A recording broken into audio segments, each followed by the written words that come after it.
Bible ధ్యానంలో ఇప్పుడు యెషయా గ్రంథము 23వ అధ్యాయము చదువుకుందాము. తూరును గూర్చిన దేవోక్తి. తర్షీషు ఓడలారా అంగలార్చుడి, తూరు పాడైపోయెను, ఇల్లైనను లేదు, ప్రవేశ మార్గమైనను లేదు. కిత్తీయుల దేశం నుండి ఆ సంగతి వారికి వెల్లడి చేయబడెను. సముద్ర తీరవాసులారా అంగలార్చుడి, సముద్రము దాటుచుండు సీదోను వర్తకులు తమ సరుకులతో నిన్ను నింపిరి.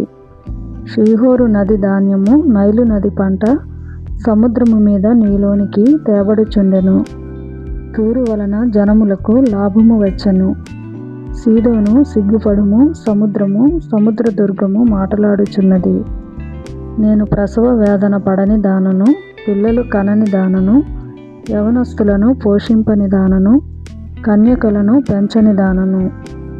ఆ వర్తమానము ఐగుప్తీయులు విని తూరును గూర్చి మిక్కిలి దుఃఖింతురు.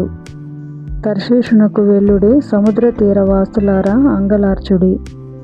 నీకు సంతోషము కలుగజేసిన పట్టణమిదేనా? ప్రాచీన కాలమున నుండిన పట్టణమిదేనా? పరదేశ నివాసము చేయుటకు దూర ప్రయాణము చేసినదిదేనా? దాని వర్తకులు రాజసమానులు, దాని వ్యాపారులు భూనివాసులలో గనులు. కిరీటములనిచ్చుచుండు తూరుకు ఇలాగు చేయనెవడు ఉద్దేశించెను?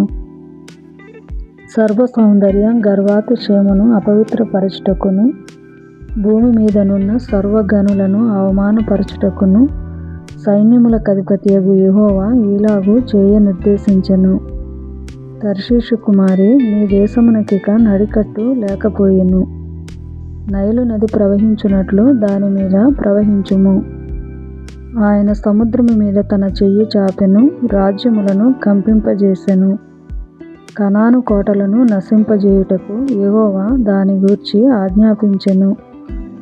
మరియు ఆయన, సీదోను కన్యక చెరపబడినదానా, నీకికను సంతోషముండదు, నీవు లేచి కిత్తీముకు దాటిపొమ్ము, అక్కడ నేనను నీకు నెమ్మది కలుగదు. ఇదిగో కల్దీయుల దేశమును చూడుము, వారికను జనముగా ఉండరు. అష్షూరీయులు దానిని అడవి మృగములకు నివాసముగా చేసియున్నారు. వారు కోటలు కట్టించి దాని నగరులను పడగొట్టియున్నారు. తర్షీషు ఓడలారా అంగలార్చుడి, మీ దుర్గము పాడైపోయెను. ఒక రాజు ఏలుబడిలో జరిగినట్లు తూరు ఆ దినమున 70 సంవత్సరములు మరవబడును. 70 సంవత్సరములైన తరువాత వేశ్యల కీర్తనలో ఉన్నట్లు జరుగును. ఏమనగా, మరవబడిన వేశ్య, సితారా తీసుకొని పట్టణములో తిరుగులాడుము. నీవు జ్ఞాపకమునకు వచ్చినట్లు ఇంపుగా వాయించుము, అనేక కీర్తనలు పాడుము. 70 సంవత్సరముల అంతమున యెహోవా తూరును దర్శించును. అది వేశ్య జీతమునకు మరల భూమి మీదనున్న సమస్త లోకరాజ్యములతో వ్యభిచారము చేయును.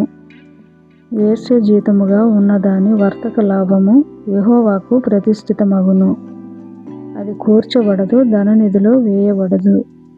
యెహోవా సన్నిధిని నివసించు వారికి సంతుష్టి ఇచ్చు భోజనమునకును ప్రశస్త వస్త్రములకును ఆ పట్టణపు లాభము ఆధారముగా నుండును.